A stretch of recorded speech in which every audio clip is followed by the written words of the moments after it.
జయ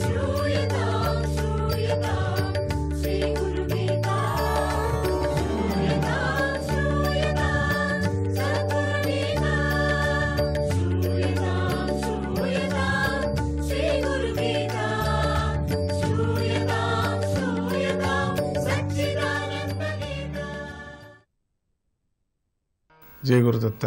ద్రోణాచార్యుడు అర్జునునితో, అర్జున,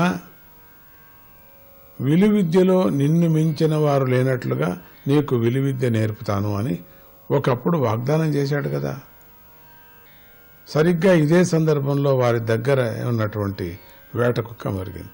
ఆయన పొగుడుతున్నాడు, చూసావా, నువ్వు కన్ను ఒక్కటే కనపడుతుంది, పైన పక్షిది అన్నావు, మిగతా వాళ్ళు చూడు ఎట్లా, నీ గురి అంత అద్భుతంగా ఉంది, నువ్వు ఏకాగ్రత అంత బాగుంది, లేకపోతే నీకు ఏదేదో వెళ్ళ చూడండి కొమ్మలు కనపడుతున్నాయన్నారు, మరి దాని రెక్కలు కనపడుతున్నాయన్నారు, అది విలువిద్య కాదు, నువ్వు కేవలం కన్నే కనపడుతుంది పక్షిది అన్నావు, అంటే గురి చూసి కొట్టగలవు అని అంటూ ఉండగానే వాళ్ళ దగ్గరే ఉండినటువంటి ఒక కుక్క, వేట కుక్క మొరిగింది. అట్లా మొరగటంతోనే ఎక్కడి నుంచో వచ్చినట్టు ఒక బాణం వచ్చి దానికి తగిలింది. ఆ బాణాన్ని శబ్దవేది విద్య ఎవరో ప్రయోగించారని తెలిసింది. ఆశ్చర్యపోతూ ఆ వైపుగా నడిచి వెళ్లారు. ఏంటది చూస్తామని తీరా చూస్తే అక్కడ ఏకలవ్యుడు ధ్యానంలో ఉన్నాడు. అతని సమీపంలోనే ద్రోణాచార్యుని యొక్క బొమ్మ ఒకటి ఉంది. అందరూ ఆ బొమ్మను చూసి ఆశ్చర్యపోయారు. గురువుగారే వచ్చినందుకు ఏకలవ్యుడు ఎంతగానో సంతోషించాడు. ద్రోణాచార్యుని సగౌరవంగా తీసుకువెళ్లి పూజించి, అయ్యా, మీ బొమ్మను మీరుగానే భావించే ఏకాగ్రతతో నేను విద్య నేర్చుకున్నాను అని వినయంగా విన్నవించుకున్నాడు ఏకలవ్యుడు. ఏకలవ్యుని చూడగానే అర్జునుడికి ఈర్ష్య కలిగింది.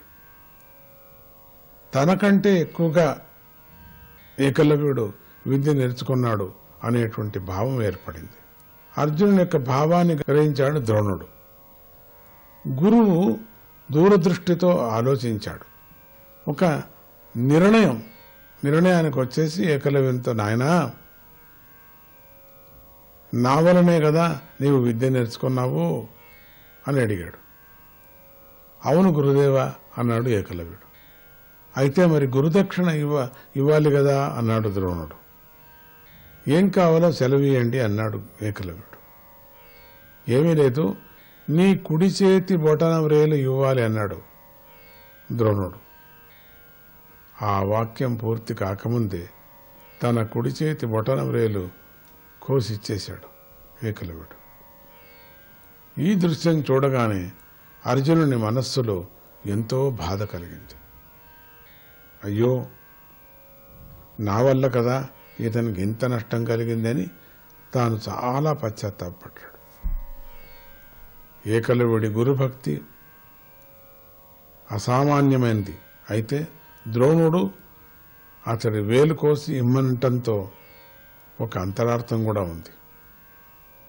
ఏకలవ్యుడు తన ధ్యానానికి భంగం కలుగుతుందని వేటకుక్క అరుపు వినగానే నిష్కారణంగా దాని మీద బాణప్రయోగం చేశాడు. నిగ్రహశక్తి లేని వాటి చేతిలో విద్య పరిపూర్ణమైనది కాదు కదా, ఇది జ్ఞాపకం పెట్టుకోవాలి. నిగ్రహశక్తి లేనటువంటి వాటిది విద్య, ఎటువంటి విద్య, పెద్ద విద్య అయినా పరిపూర్ణం కాదు. అది చాలా ప్రమాదం. దానివల్ల కలిగేటువంటి అనర్థాలన్నీ అతడే భరించాల్సి ఉంటుంది. దాని నుండి శిష్యుడిని రక్షించడానికి శిష్యుడిపై కరుణతో గురుదక్షిణ పేరుతో అతడి వేలును గ్రహించాడు ద్రోణుడు. ఎంత కిటుకుంది చూడండి అంత. ఈ విధంగా చేయటం వల్ల తనకి అపకీర్తి వస్తుందని ద్రోణుడికి కూడా బాగా తెలుసు. కానీ తన శిష్యుడిని రక్షించటం కోసం తాను అవమానాన్ని భరించడానికి కూడా సిద్ధపడ్డాడు గురు రూపంలో ఉన్నటువంటి ద్రోణాచార్యుడు.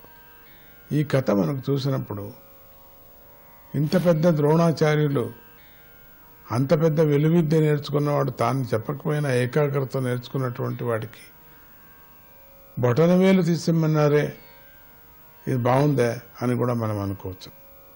కానీ లోక కళ్యాణార్థానికోసరం రెండవది తన అర్జునుడికి కూడా మాట ఇచ్చాడు, నీ మాదిరిగా ఉండేటువంటి వాళ్ళని ఎవరు కూడా నేను చెయ్యను, నువ్వే ఒక్కడే, అది కూడా కాపాడుకోవటానికోసం. అందుకని జాగ్రత్తగా మనం గమనించాల్సింది, తన శిష్యుడిని రక్షించటం కోసం తాను అవమానాన్ని భరించటానికి కూడా సిద్ధపడ్డాడు. గురువు యొక్క ఎప్పుడు త్యాగం అట్లే ఉంటుంది. జై గురుదత్త.